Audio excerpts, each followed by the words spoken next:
नमस्कार, मैं Nitin Mathur, lecturer computer science, government polytechnic college Jalore. आज हम डिस्कस करेंगे control flow by the using of loops. Loop में हम डिस्कस करेंगे कैसे मल्टीपल स्टेटमेंट्स को या एक स्टेटमेंट को या मल्टीपल स्टेटमेंट्स को आप मल्टीपल टाइम रन करवा सकते हैं। इफ़ एल्स और स्विच केस में हम स्टेटमेंट्स को सिर्फ एक बार एग्जीक्यूट करवा सकते थे, अब हम एक सेट को, एक स्टेटमेंट को या मल्टीपल स्टेटमेंट को कई बार एग्जीक्यूट करवा सकते हैं बाय यूजिंग लूप। ओके, यहाँ पे हम तीन तरह के लूप यूज़ करेंगे, for, while and do while. तो तीनों लूप कैसे काम करते हैं, किस तरह से उनकी सिंटैक्स है, क्या फंक्शनैलिटी है, उसको हम देखते हैं। चलिए आगे बढ़ते हैं। तो सबसे पहले डिस्कस करते हैं व्हाट इज़ लूप। लूप क्या होता है? The process of repeatedly executing a collection of statement is called looping. हम किसी भी सेट ऑफ स्टेटमेंट्स को अगर रिपीटली एग्जीक्यूट करें तो वो लूपिंग कहलाती है, right. Loop needed when a block of code need to execute several number of times. Loop का मतलब है कि हम सेट ऑफ स्टेटमेंट्स को या एक ब्लॉक ऑफ कोड को कई बार एग्जीक्यूट कराना चाहें। In general, statements are executed sequentially. The first statement in the function executed first, followed by the second and so on. That means जो statements हैं वो तो जैसे आपने लिखे हैं उसी ऑर्डर में एग्जीक्यूट होंगे, लेकिन उनको अगर मल्टीपल टाइम एग्जीक्यूट करवाना है तो उसके लिए हमें लूप का यूज़ करना होता है। Loop statement allow us to execute statement of group of statement multiple times. Loop statement जो है वो हमें अलाउ करते हैं कि हम सेट ऑफ स्टेटमेंट्स को मल्टीपल टाइम एग्जीक्यूट करवा सकें। The statement get executed many number of time based on the condition. Statements जो हैं वो कंडीशंस पे डिपेंड करेंगे। अगर आप ट्रू होती है तो वो स्टेटमेंट एग्जीक्यूट होंगे, अदरवाइज स्टेटमेंट एग्जीक्यूट नहीं होंगे। आप इसको ऐसे समझ लें कि मैंने इफ़ एल्स या स्विच केस को मल्टीपल टाइम रन करवा दिया, राइट। और उसको भी रन करवाने के साथ क्या कर दिया, मैं उनके साथ कंडीशन लगा। कंडीशन हम वैसे भी लगाते ही थे, अब उनके साथ मैंने ऐसा कंट्रोल वेरिएबल लगाया जिससे वो हर बार कंडीशन को चेक करे कि आगे उसको स्टेटमेंट रन करने हैं या नहीं करने हैं।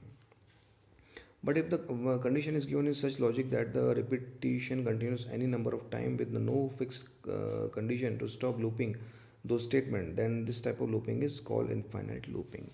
दैट मीन्स उस स्टेटमेंट जो लूप हम यूज़ कर रहे हैं वो लूप के अंदर जो कंडीशन में लगाई है वो कंडीशन या तो हम वहाँ से हटा दें या कंडीशन को इस तरह से लगाएं जिससे आपका लूप कभी एंड ही नहीं हो। यानी वो कंडीशन या तो गलती से लग जाए या कंडीशन हम अपने प्रोग्राम की नीड है जो हमें ये चीज़ करवानी है। दोनों कंडीशन में जब आपका लूप एंड नहीं होता है उस कंडीशन में वो लूप चलता ही रहता है, वहाँ से आपका कंट्रोल फ्लो है वो वहाँ से बाहर नहीं निकल पाता है। That looping is called infinite looping. तो लूप का मतलब ये है कि आपको एक ब्लॉक ऑफ सेट, एक सेट ऑफ स्टेटमेंट्स, एक ब्लॉक आपको क्या करना है, रिपीटिवली टाइम एग्जीक्यूट करवाना है। अगर हम किसी भी लूप का जो फ्लो चार्ट अगर हम देखें, बहुत सिंपली देखना चाहें तो start, declare counter. Declare counter का मतलब है कि हमें वो लूप कितनी बार चलाना है उसके लिए हमें काउंटर को डिक्लेयर करना पड़ता है।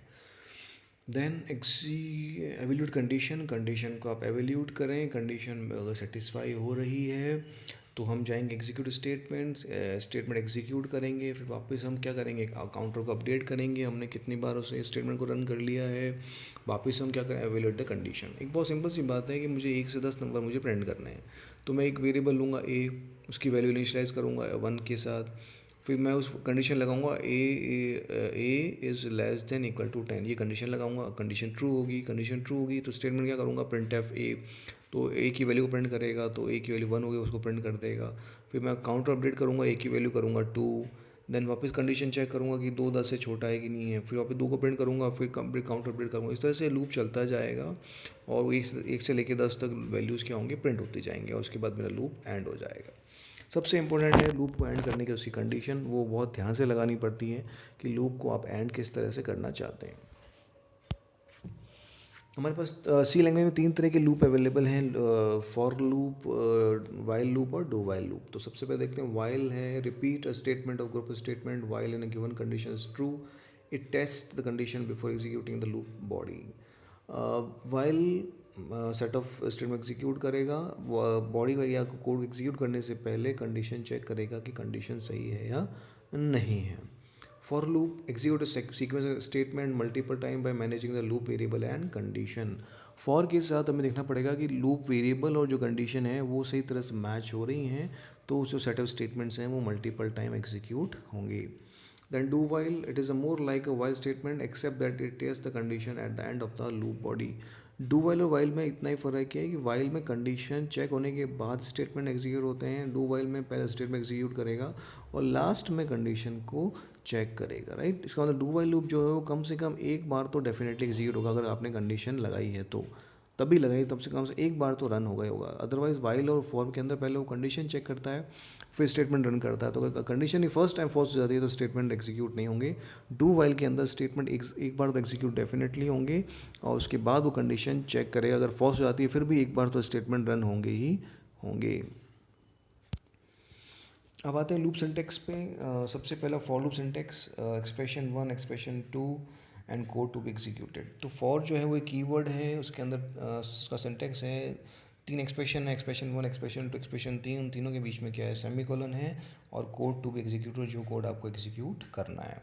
तो एक्सप्रेशन 1 जो है उसमें क्या आएगा, expression repeat the initialisation of the loop variable, represent sorry, expression represent the initialization of the loop variable. We can initialize more than one variable in expression 1. expression 1 is optional. Expression जो 1 है वो आपके counter variable को counter जो है उसको initialise करने का काम आएगा, और वो इनिशियलाइज़ वहाँ आप जब इनिशियलाइज़ करोगे तो आप एक से ज़्यादा इनिशियलाइज़ कर सकते हैं, यानी int A equal to 1, B equal to 2, comma C equal to 3. आप इस तरह से मल्टीपल वेरिएबल को आप डिक्लेयर कर सकते हैं, या वेरिएबल एक्सप्रेशन को डिक्लेयर कर सकते हैं. और एक्सप्रेशन 1 जो है वो क्या है, ऑप्शनल है.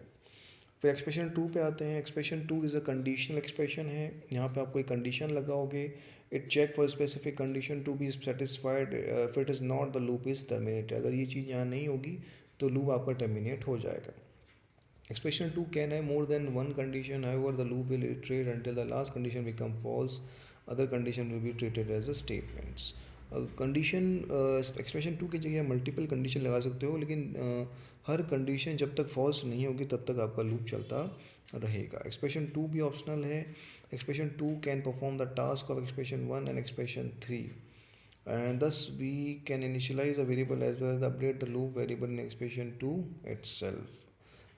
यानी यहाँ पे हम उसको अपडेट भी कर सकते हैं और उसको इनिशियलाइज भी कर सकते हैं. We can pass zero non zero value in expression 2, however in C any non zero value is true and zero value to false by default. तो यहाँ पे जो नॉन ज़ीरो वैल्यू है वो ट्रू रहेगी और जो ज़ीरो वैल्यू है वो फॉल्स रहेगी. एक्सप्रेशन 3 की बात करें तो expression 3 is use to update the loop variable. Expression 3 जो है वो लूप वेरिएबल को अपडेट करने का काम आएगा. We can update more than one variable at the same time. हम मल्टीपल वेरिएबल को भी एक साथ अपडेट कर सकते हैं. जैसे एक्सप्रेशन 1 में हम मल्टीपल वेरिएबल को इनिशियलाइज कर सकते हैं, वैसे उसी तरह यहाँ भी हम मल्टीपल वेरिएबल को अपडेट कर सकते हैं. और एक्सप्रेशन 3 जो है वो ऑप्शनल है. इसका मतलब तीनों जो एक्सप्रेशन है वो ऑप्शनल हैं. तो अगर तीनों एक्सप्रेशन आप कुछ भी नहीं लिखते हैं, ये लूप चलता ही रहेगा. लूप ट्रू है, ट्रू फॉल्स नहीं होगा. एक सिंपल फॉर लूप एग्जांपल देखें आप. कीवर्ड है फॉल्स फॉर, फिर आपने एक काउंटर को इनिशियलाइज़ किया, कंट्रोल वेरिएबल उसका नाम है काउंटर, उसकी इनिशियल वैल्यू आपने 1 रखी. फिर condition i counter less than equal to 10, या आपने कंडीशन लगाई, ये लूप लगाया आपने, और फिर आपने देखें थर्ड वाले में काउंटर प्लस प्लस किया, काउंटर को अपडेट किया है, राइट. एक सिंपल सा सिंटेक्स है लूप फॉर लूप को इनिशियलाइज़ करने का. कुछ एग्जांपल देखते हैं फॉर लूप के.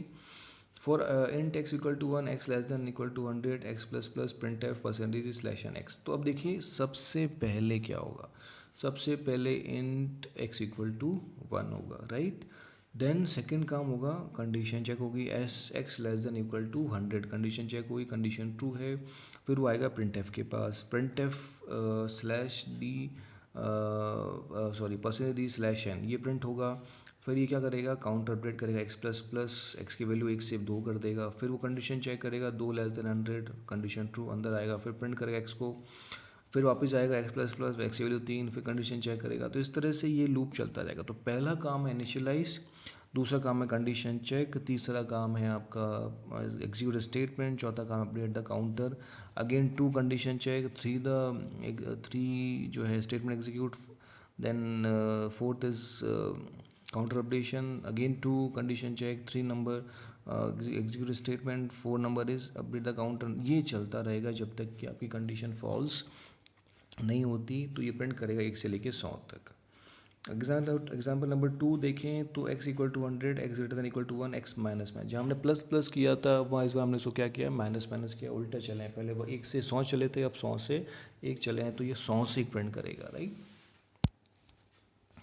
फॉर एग्जाम्पल देखें x equal to 8, x less than equal to 88 और x प्लस इक्वल टू 8. तो यहाँ जो काउंटर अपडेशन है वो मैंने प्लस 8 से किया, यानी 8 plus 8, right. x equal to x plus 8, इसको ऐसे समझें. x प्लस इक्वल टू मतलब है x equal to x plus 8. तो x की जो वैल्यू होगी उसमें आपको 8 ऐड करना है. तो 8 फिर 16 फिर 24 फिर 32 फिर 40 फिर 48, इस तरह से प्रिंट होगा.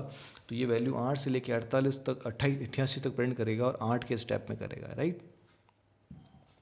फिर int x equal to 66, x is greater than equal to 0, x minus equal to 6, यानी x बार x में जो आप घटा रहे हैं वो 6 से 66 से माइनस 6 60 फिर 54 फिर 48 फिर 42 फिर 36, इस तरह से प्रिंट करेगा, राइट. तो इस तरह से ये क्या करेगा, वैल्यूज़ को प्रिंट करेगा. तो आप डिक्रीमेंट भी कर सकते हैं, ओके. देन है फॉर के अंदर मैंने कुछ भी नहीं लिखा है और लिखा है welcome to Java point, right. तो ये अपना आप में एक इनफाइनाइट लूप है, बिकॉज इस लूप की ना स्टार्टिंग है ना एंडिंग है ना कोई कंडीशन है. इस तरह से ये लूप चलता रहेगा, that is infinite loop, okay. तो इस तरह से फॉर लूप है, बहुत आसान लूप है, सिंटैक्स भी बहुत आसान है. इनिशियलाइज़ करें उसको फिर काउंटर अपडेट करें. इनिशियलाइज़ किया, फिर कंडीशन लगाई, फिर स्टेप एग्जीक्यूट किया और फिर काउंटर अपडेट किया, राइट. फिर वाइल लूप आते हैं. While loop allow a part of code to be execute multiple time depend on the number of given Boolean condition. जो बूलियन कंडीशन है उस बूलियन कंडीशन के सेटिस्फाई होने पे जो सेटअप स्टेटमेंट आपको रन करना है वो रन करेगा. It can be viewed as a repeating if statement. भी ये बिल्कुल उसी तरह से जैसे आप इफ़ को क्या कर रहे हैं, बार बार रिपीट कर रहे हैं, right. The while loop is mostly use in the case where the number of iteration is not known in advance. While loop के अंदर हमें हम कब काम में लेते हैं, जो हमें इटरेशन नहीं पता है. हमें सब कुछ जो है वो कंडीशन पे डिपेंड है. अगर कंडीशन ट्रू होती है तो रन करना है और कंडीशन फॉल्स होती है तो रन नहीं करना. तो जब हमें ये चीज़ पता हो, हम सब कंडीशन पे डिपेंडेंट हो, उस कंडीशन में हम वाइल लूप यूज़ करते हैं. जबकि फॉर लूप जो है वो कहीं ना कहीं कितनी बार लूप हमें पता है कि कितनी बार हमें चलाना है, तो उसके हिसाब से हम उसको यूज़ करते हैं.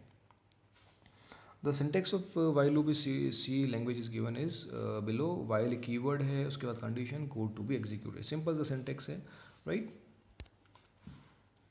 कुछ प्रॉपर्टी है वाइल लूप की, वो देखते हैं. A conditional expression is use to check the condition. The statement defined inside the while loop will be repetitively execute until the given condition false. एक वाइल के अंदर एक कंडीशन ली जाएगी और कंडीशन जब तक फॉल्स नहीं होगी तब तक वो लूप चलता रहेगा. The condition will be true if the return zero.